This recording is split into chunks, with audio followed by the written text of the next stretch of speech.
기독교가 세계 여러 나라에 퍼지면서 기독교적인 가치관과 기독교적인 용어들도 똑같이 퍼지게 되었습니다. 그런데 선교사님들이 기독교를 전파하면서 기독교적인 개념과 용어들을 전파하는데 이미 그 나라에 있었던 용어들이 있습니다. 그 나라에서 사용되었던 그런 용어들을 똑같이 그대로 기독교 안에서 사용하던 예가 많이 있었습니다. 그래야 사람들이 기독교를 쉽게 이해하고 받아들일 수 있기 때문입니다. 그러나 그 본래적인 의미는 원래는 상당히 다른 것이죠. 예를 들면 천국이라는 단어가 그렇습니다. 우리 기독교인들도 천국을 사모하고 그런 단어가 있지만 세상에도 천국이라는 단어가 있습니다. 그러나 그 의미는 전혀 다릅니다. 세상에서 말하는 천국은 고통이 없고 살기 좋은 곳이고 또 착한 사람들이 착하게 세상을 살아간 그 대가로 받는 곳이라고 생각합니다. 그러나 우리가 말하는 천국은 그러한 곳이 아니라 하나님의 나라라는 것입니다. 하나님께서 왕이 되시고 하나님께서 통치하시고 다스리는 그런 나라입니다. 하나님의 나라에 누가 들어갈까요? 하나님을 왕으로 인정하고 또 하나님의 통치를 받아들이겠다고 서약한 사람들만이 가는 곳입니다. 하나님의 나라는 착한 사람들이 가는 곳이 아닙니다. 그래서 기독교에서는 착한 사람이 천국 가는 것이 아니라고 이야기를 하는 것입니다. 그래서 세상 사람들과 우리 기독교인들이 천국에 대한 개념이 다르고 또 중요한 것이 죄에 대한 개념도 많이 다릅니다. 우리는 평생을 세상에서 가지고 있던 우리의 가치관을 기독교적인 가치관 또 하나님의 가치관으로 바꾸어야 됩니다. 같은 용어를 사용하지만 사실은 용어가 다른 것이 많습니다. 또 전혀 다른 것이 죄에 대한 개념입니다. 세상에는 여러 사람들이 모여서 살다 보니까 서로 피해를 주지 않고 평화롭게 사는 것이 중요합니다. 질서 유지를 위해서 만든 것이 규칙입니다. 세상에서는 그 규칙을 법이라고 부르고 또 법을 어기는 것을 죄라고 합니다. 세상에서는 남들에게 피해를 주는 행위를 죄로 규정합니다. 그러나 기독교에서는 전혀 다릅니다. 남들에게 피해를 주건 안 주건 상관없이 잘못된 것은 모두 죄라고 합니다. 그래서 세상에서는 죄가 아니지만 기독교에서는 죄가 되는 것들이 많이 있습니다. 예를 들면 간통이 죄일까요? 아닐까요? 우리 대한민국 국법으로는 현재 죄가 아닙니다. 2015년에 간통법이 폐지되었습니다. 간통 그 자체는 죄가 아니라는 것입니다. 그러나 기독교에서는 죄입니다. 동성연애는 죄일까요? 아닐까요? 세상에서는 아닙니다.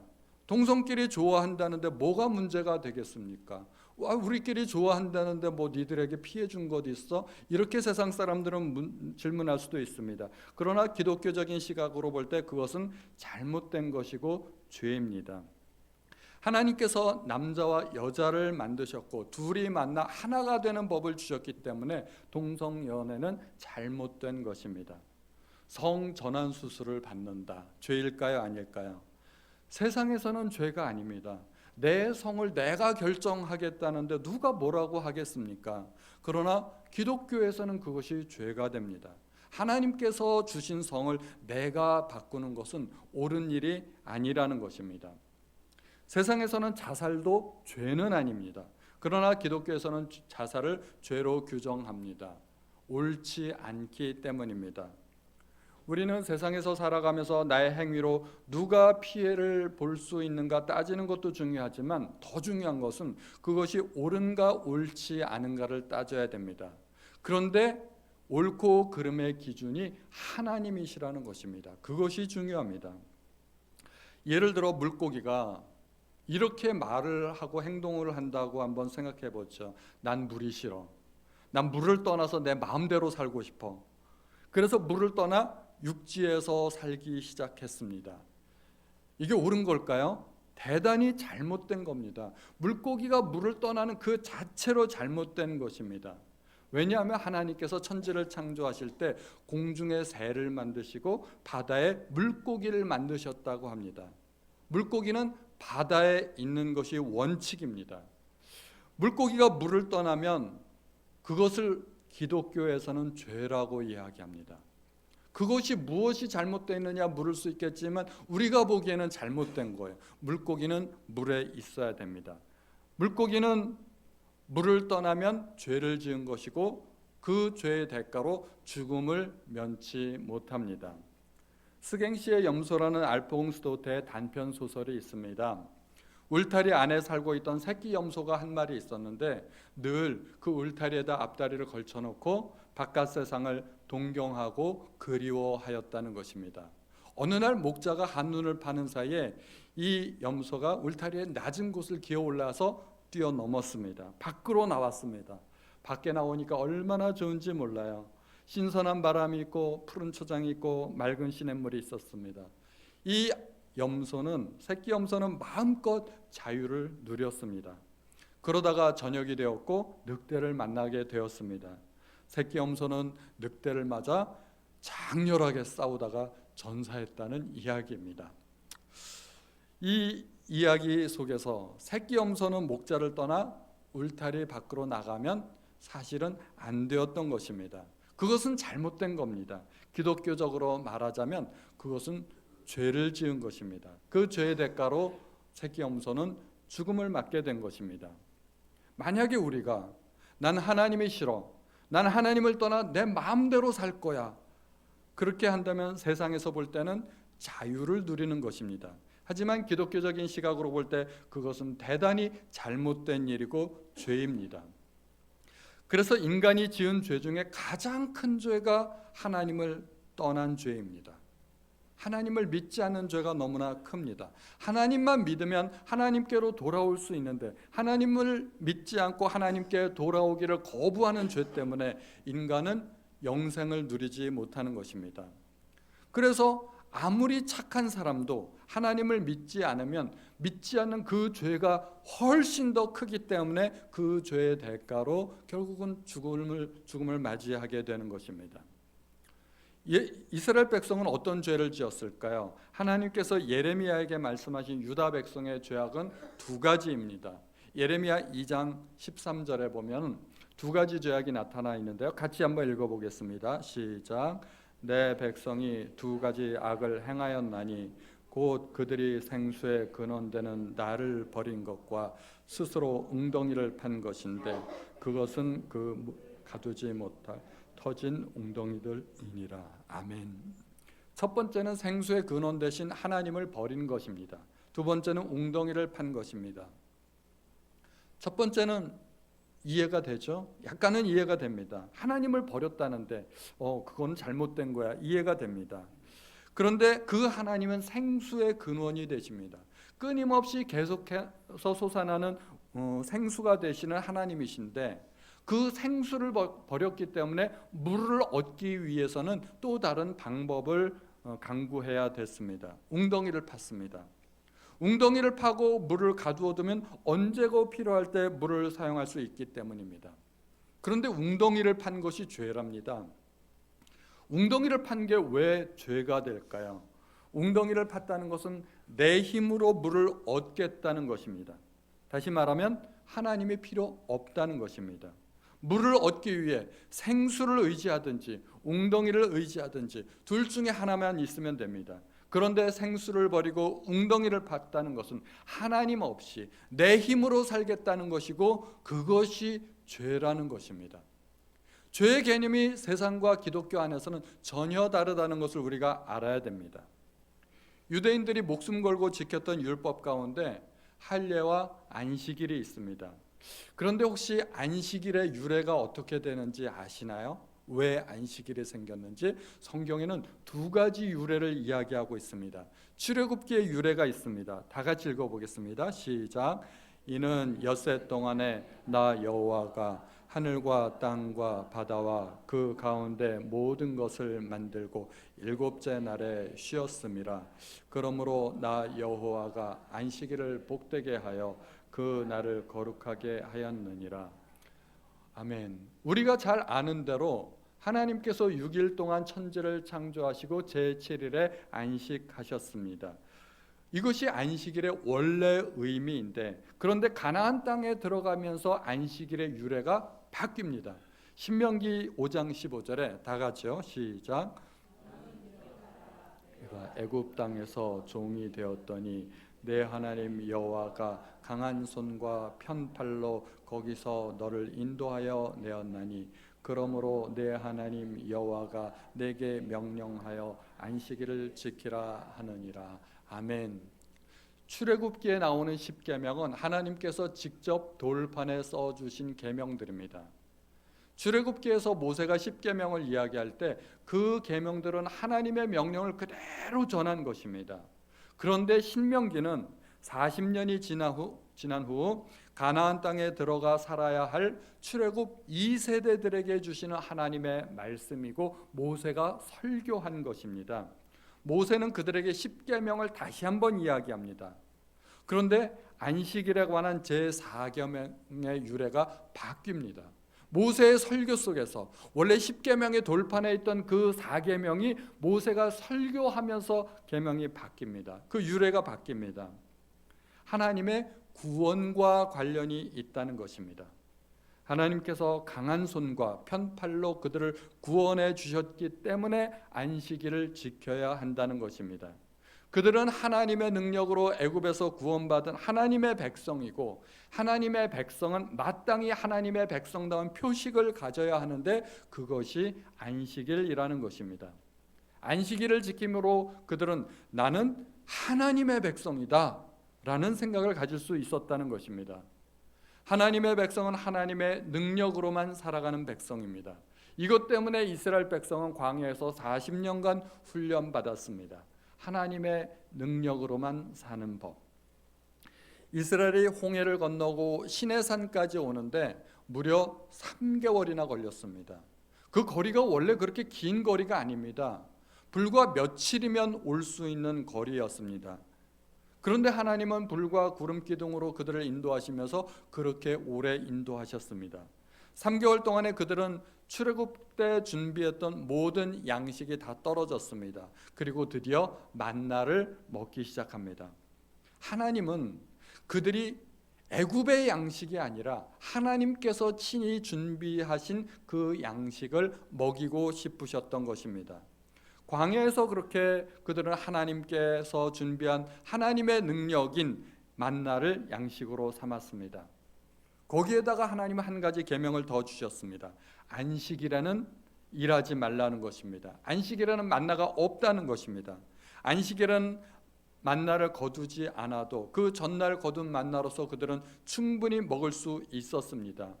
이렇게 40년 동안을 그들은 안식일에 일하지 않아도 절대로 굶지 않는다는 것을 배우게 됩니다. 그리고 6일 동안 일하며 만나를 거둔 것도 사실은 그들의 노동의 대가가 아니라 하나님의 능력과 은혜일 뿐이라는 것을 배우게 됩니다. 하나님의 백성은 하나님의 능력으로만 사는 백성입니다. 그런데 이스라엘 백성이 광야에 거할 때 한 번은 안식일에 어떤 사람이 나무하는 것을 발견하게 되었습니다. 안식일을 어긴 첫 번째 사례였습니다. 그 이전엔 그런 사례가 없었기 때문에 어떻게 해야 될지 몰라서 하나님께 여쭈었습니다. 그러자 하나님의 응답이 왔습니다. 그 사람을 반드시 죽이라는 것입니다. 그래서 결국은 돌로 쳐서 사형에 처하게 됩니다.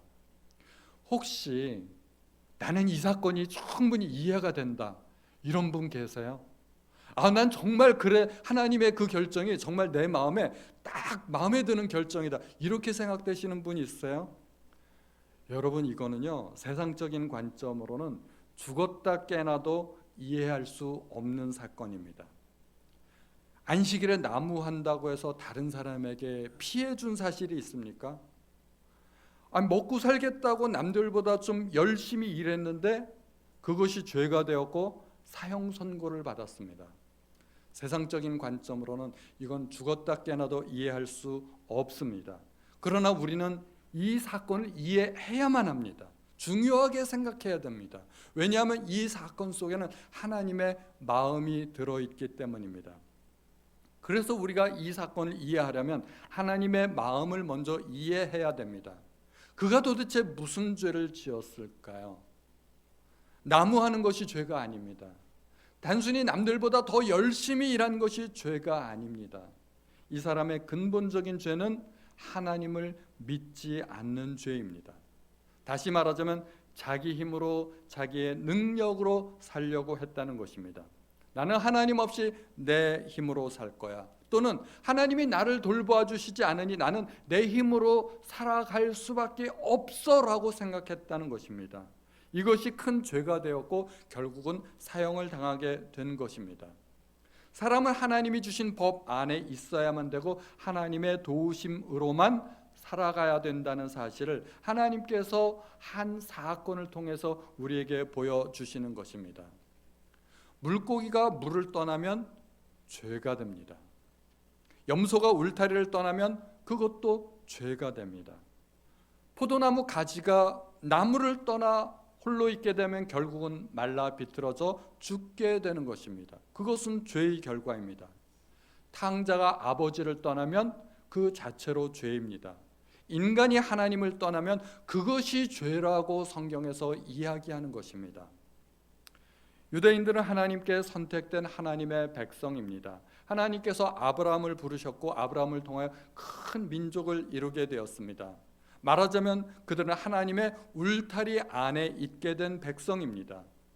그들은 하나님의 백성이라는 표식을 가지게 됐는데 그것이 할례와 안식일입니다.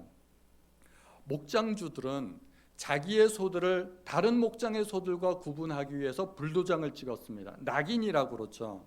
그 도장은 내 소유라는 일종의 표식입니다. 그래서 도둑놈들이 그 소를 훔쳐가면 어디 시장에서 내가 팔지 않았는데 내 도장이 찍힌 소들이 팔리게 되면 그건 도둑질한 소라는 것입니다.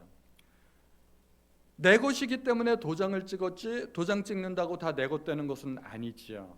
그런데 유대인들이 약간의 착각을 했습니다. 할례를 하나님의 백성의 표식으로 알고 할례를 받는 것까지는 좋은데 하나님의 백성이기 때문에 할례를 받는 것이지 할례를 받음으로 하나님의 백성이 된다고 생각했던 것입니다. 순서가 바뀐 것입니다. 그래서 신약에 와서 유대인들이 이방인들에게 요구한 것이 예수를 믿을 뿐 아니라 구원받으려면 할례도 받아야 된다고 생각했던 것입니다. 율법을 지킴으로 하나님의 백성이 될 수 있었다고 생각했던 것입니다. 사실은 하나님의 백성이기 때문에 율법을 지키는 것이죠. 안식일도 같은 의미가 있습니다. 하나님의 백성은 마땅히 안식일을 지켜야 됩니다. 그것이 하나님의 창조와 관련이 있던 하나님의 구원과 관련이 되던 하나님의 백성은 하나님의 주신 그 안식일을 지킴으로 하나님의 백성이라는 표식을 가질 수 있었던 것입니다. 하나님의 백성이기 때문에 안식일을 지켜야 된다는 것입니다. 유다 백성은 왜 망하게 되었을까요? 예레미야를 보면 하나님께서 이스라엘 백성의 죄를 여러 가지를 말씀하십니다. 그 중에 한 가지가 안식일을 어겼다는 것이고 오늘 우리가 읽은 본문입니다. 유다 백성들은 안식일을 가볍게 여겼습니다. 안식일을 어겼다는 것은 첫 번째 하나님의 명령을 경홀히 여긴 것입니다. 안식일쯤은 어겨도 괜찮아. 그들은 그렇게 생각했다는 것입니다. 그리고 그 생각 때문에 그들은 버림받았습니다. 야곱과 에서가 쌍둥이 아니었습니까? 5분 차이라도 형은 형이고 동생은 동생입니다. 하나님께서는 이스라엘 장자들에게 주신 특별한 복이 있었습니다. 장자권이라는 그런 복입니다. 그런데 에서는 형으로서 장자권을 받지 못하고 하나님께 버림받게 됩니다. 그 이유는 그가 장자의 권리를 가볍게 여겨서 팥죽 한 그릇에 팔아버렸기 때문입니다. 창세기 25장에 보면 야곱이 떡과 팥죽을 에서에게 주매 에서가 먹으며 마시고 일어나 갔으니 에서가 장자의 명분을 가볍게 여김이었더라. 하나님께서 굉장히 중요한 복을 하나 주셨는데 에서는 그까짓 거 별거 있겠어? 팥죽 한 그릇이 나에겐 더 소중하지 이렇게 생각했다는 것입니다.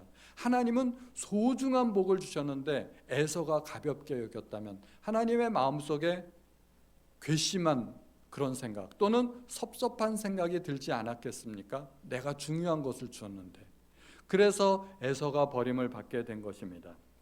그리고 둘째로 그들이 안식일을 어겼다는 것은 하나님을 의지하지 않고 자기 노력으로 살려고 했다는 것입니다. 그래서 안식일에 성문을 드나들면서 장사도 하고 했던 것입니다. 그것은 2장에서 말한 대로 웅덩이를 판 것입니다. 그런데 그 웅덩이가 터진 웅덩이라서 물을 가두지 못한다는 것입니다. 그게 무슨 의미가 있을까요? 아무리 열심히 일해도 하나님이 지켜주시지 않으면 허사라는 말입니다. 물을 모으려고 아무리 노력을 해도 물이 모아지지 않는다는 것입니다. 시편 127편 1절 다 같이요. 시작. 집을 세우지 아니하시면 세우는 자의 수고가 헛되며 여호와께서 성을 지키지 아니하시면 파수꾼의 깨어 있음이 헛되도다. 아멘. 국방력과 군사력이 나라를 지켜주는 것이 아닙니다. 유다 왕국이 망한 이유는 하나님께서 그들을 보호하지 않으셨기 때문입니다. 오히려 하나님이 그들의 대적이 되셨습니다. 하나님께서 바벨론의 군대를 끌고 와서 유다를 치게 하셨습니다. 그래서 그들이 망한 것입니다. 그들이 안식일에 쉬지도 않고 열심히 일하면 어떻게 되어야 하겠습니까? 상식적으로 열심히 일하면 일할수록 더 잘 살아야 하지 않을까요? 남들이 쉴 때 일하고 남들이 잠잘 때 공부하고 그렇게 열심히 살면 더 잘 살게 되어야 하는데 어떻게 되었습니까? 오히려 안식일을 지키지 않은 것 때문에 하나님께서 그들의 대적이 되었고 나라가 망했다는 것입니다. 우리는 안식일을 소중히 여겨야 하는 그 마음을 가져야 할 것입니다. 그런데 우리는 더 이상 안식일이 없지 않습니까? 우리는 안식일로부터 해방된 그런 민족입니다. 우리에겐 대신 주일이 있습니다. 안식일과 주일은 같은 것일까요? 우리는 이 질문에 대한 해답을 갖고 있어야 됩니다. 어떤 사람은 같다고 하고 어떤 사람은 같지 않다고 하고 안식일과 주일은 같은 것일까요? 이에 대한 대답은 No, but yes입니다.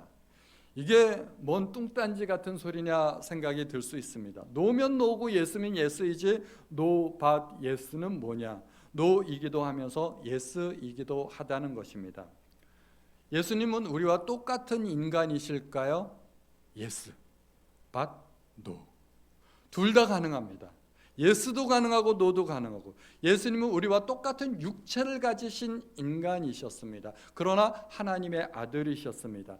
그렇기 때문에 예수님은 인간이냐 하는 질문에 대해서 예스와 노 둘 다 가능한 것입니다. 마찬가지로 안식일과 주일은 서로 다르지만 같다는 것입니다. 먼저 전혀 다른 기원을 갖고 있습니다. 안식일의 유래는 천지창조 또는 하나님의 구원. 그러나 주일은 부활의 주님을 기원으로 합니다. 주님께서 돌아가신 이후에 안식 후 첫날 부활하셨습니다. 그 부활을 기념해서 제자들도 주님의 부활을 기념해서 안식 후 첫날 모이기 시작했습니다. 그래서 안식일은 토요일이고 주일은 일요일입니다. 안식일과 주일은 전혀 다른 날이라고 할 수가 있습니다. 그러나 그 날이 하나님의 날이라는 것, 또 하나님 백성의 표식이라는 점, 이 두 가지 점에서는 공통점도 있습니다. 안식일은 하나님의 날입니다. 누가 안식하는 날일까요? 하나님께서 안식하신 날입니다. 백성이 일하지 않는 날이 아니라 하나님께서 일하지 않으시는 날입니다. 광야에서 이스라엘 백성이 40년 동안 일주일에 하루는 만나를 얻을 수 없었습니다. 누가 일을 안 했기 때문에요. 하나님이. 백성이 일을 안 해서가 아니라 하나님께서 일을 안 하셨기 때문에 만나가 없었던 것입니다. 백성은 하나님의 안식에 동참하는 것뿐입니다. 주일은 누구의 날? 주님의 날. 그래서 이름 자체가 그렇습니다. 주님의 날이라고 해서 주일이라고 부르는 것입니다. 내가 내 마음대로 사용할 수 있는 날이 아닙니다. 주일 24시간이 하나님의 시간입니다. 주일 24시간 중에서 단 1시간도 나의 시간이 없다는 것을 알아야 됩니다. 또한 안식일이 하나님 백성의 표식이었듯이 주일은 그리스도인의 표식이 될 수 있습니다. 주일날 같이 모여서 놀러 가자고 그러는데 안 돼, 난 주일날 교회 가야 돼. 그럼 그 사람이 그리스도인이라는 것입니다. 우리가 신앙생활 시작하면서 가장 먼저 하는 것이 무엇일까요? 바로 주일 예배입니다.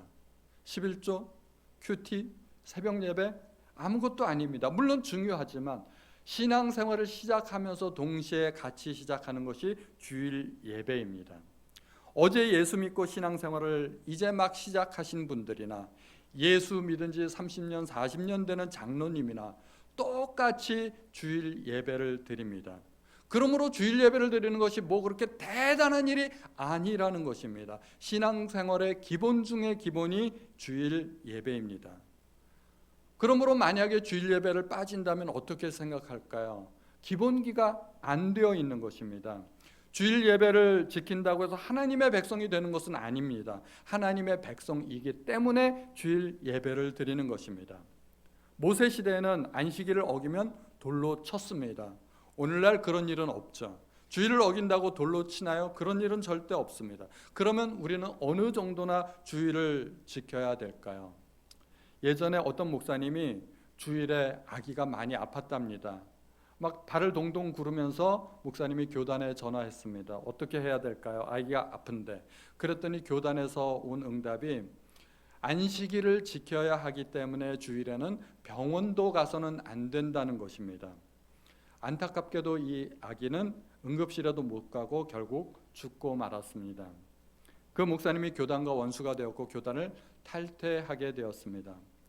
주일에 목숨 걸고 그 주일을 지키는 것은 훌륭하지만 주일은 안식일도 아니고 그렇게 율법적으로 지키는 것은 주일에 대한 올바른 개념이 아닙니다. 그러나 적어도 주일은 내 시간이 아니고 내가 임의로 사용할 수 있는 날이 아니라는 것 정도는 우리가 인식하면 좋겠습니다. 최소한 레저와 주일을 바꾸지 않으시기 바랍니다. 주일은 매우 좋은 날입니다. 뭐 하기에 좋은 날일까요? 등산 가기에, 낚시 가기에, 여행하기에 딱 좋은 날입니다. 그러나 그것마저도 하나님을 위해 희생할 수 있다면 그것은 너무너무 훌륭한 일입니다. 적어도 선택권이 나에게 있다면 주일을 선택하시기 바랍니다. 우리 성도님들은 주일을 무겁게 여기시기 바랍니다. 뭐 어디 가서라도 예배만 드리면 됐지 하고 다른 교회 가서 대충 예배를 그야말로 때우거나 영상 예배로 대체하지 않으시기 바랍니다. 어쩔 수 없는 상황들이 있습니다. 회사에서 출장을 가라는데 그러면 그런 상황은 어쩔 수 없겠지만 그런 상황이 아니라면 주일을 지키시기 바랍니다. 예전에 제가 청년 때 어떤 선배가 직장을 구했습니다. 두 직장에서 연락이 왔습니다. 출근하라고. 첫 번째 직장은 대우도 좋고 월급도 많이 주는 직장이었습니다. 그런데 주일에 회사에 나와서 일을 해야만 했습니다. 두 번째 직장은 조금 보잘것없는 직장이었습니다. 월급도 많이 적었습니다. 그런데 주일은 쉴 수 있었습니다. 그 선배는 생각도 하지 않고 두 번째 직장을 선택했습니다.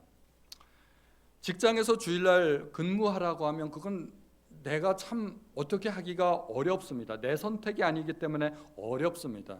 그래서 주일에 불가피한 일이 생기는 분이라면 그 기도 제목을 내놓고 서로 기도해 주시기 바랍니다. 내가 주일날 이런 일이 생겼는데 내 선택이 아니라고 불가피한 상황이라고 서로 중보 기도하고 어떻게 해서든지 주일을 지킬 수 있도록 서로 기도해 주셔야 됩니다.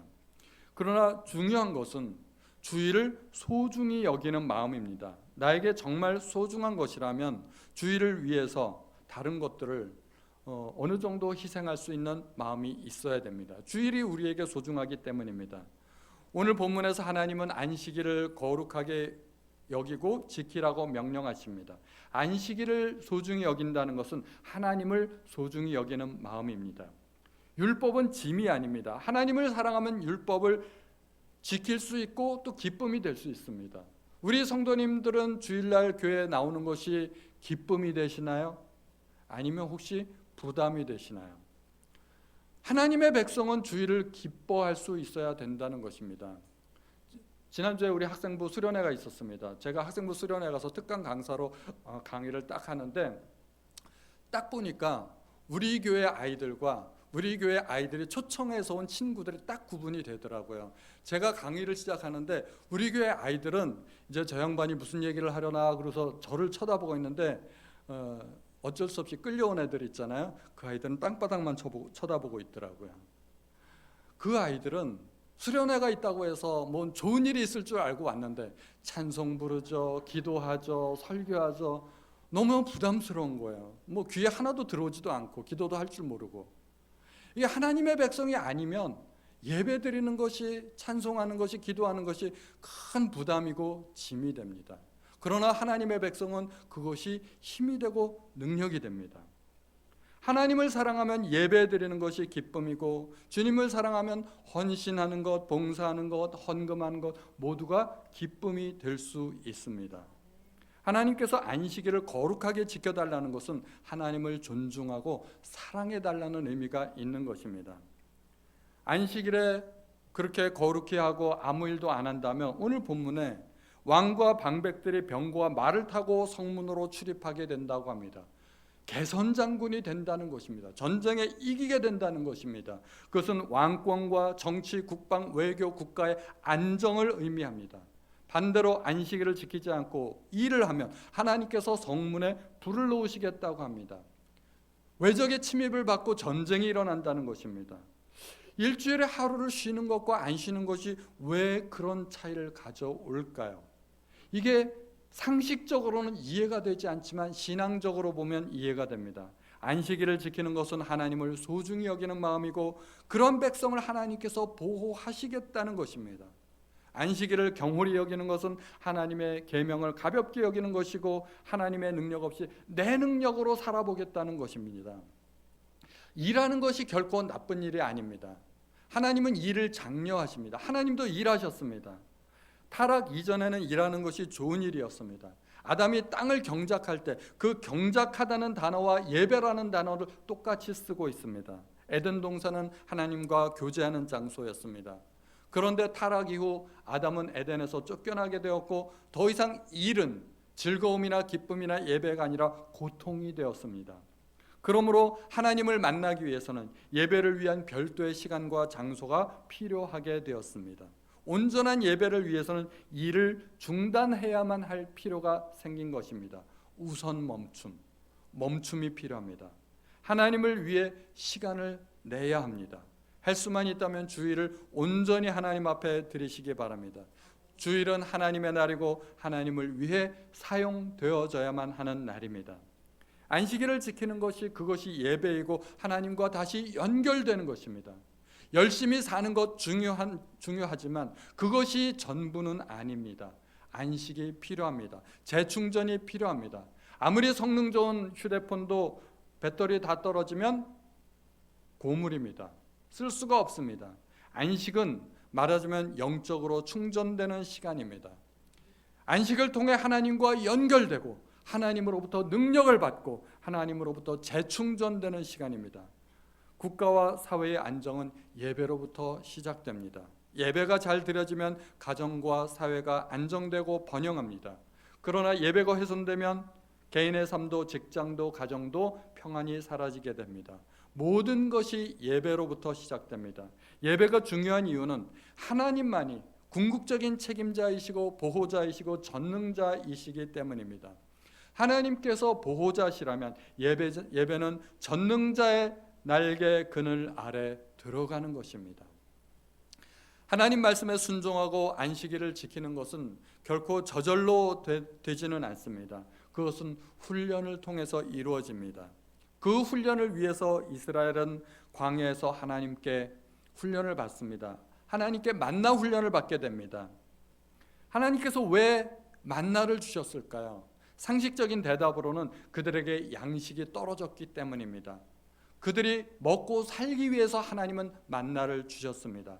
그러나 더 깊은 의미가 있습니다. 모두 맞는 말이지만 이스라엘 백성이 광야에서 오로지 하나님의 능력을 의지하며 살아가는 법을 배우기 위해서 하나님은 만나를 주셨던 것입니다. 또한 안식일의 훈련이 필요했습니다. 애굽은 일해야만 먹고 사는 곳이고 쉼이 없는 곳입니다. 그곳은 세상에서의 삶입니다.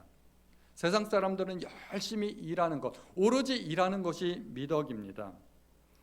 요즘이야 뭐 여러 가지 레저 시설도 있고 사람들이 어떻게든 뭐 워라밸 해가지고 쉬는 것을 중요하게 생각도 하지만, 그러나 열심히 일한 사람이 그 노력의 대가를 받는 것이 세상입니다. 참된 안식이 없습니다.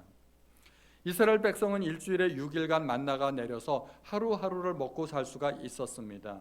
마지막 6일째는 만나의 유통기한이 이틀이 되었습니다. 그래서 안식일에도 먹을 수 있었습니다. 안식일에는 광야에 나가도 만나가 없기 때문에 강제로 안식을 취할 수밖에 없었습니다. 그 의미가 있습니다. 일주일의 하루는 하나님의 날이라는 것입니다. 그래서 광야는 오직 하나님의 능력으로만 살 수 있는 곳입니다. 그러므로 안식일을 지키는 것은 순종을 배우는 것과 동시에 믿음의 표현이기도 합니다. 내가 일주일에 하루를 하나님 앞에 드림으로 전적으로 나는 하나님만 의지합니다 하는 그 믿음의 표현을 하나님 앞에 보여드리는 것입니다. 그리고 사실은 6일 동안 일하고 만나를 먹은 것도 일의 대가가 아니라 하나님께서 만나를 주셨기 때문입니다.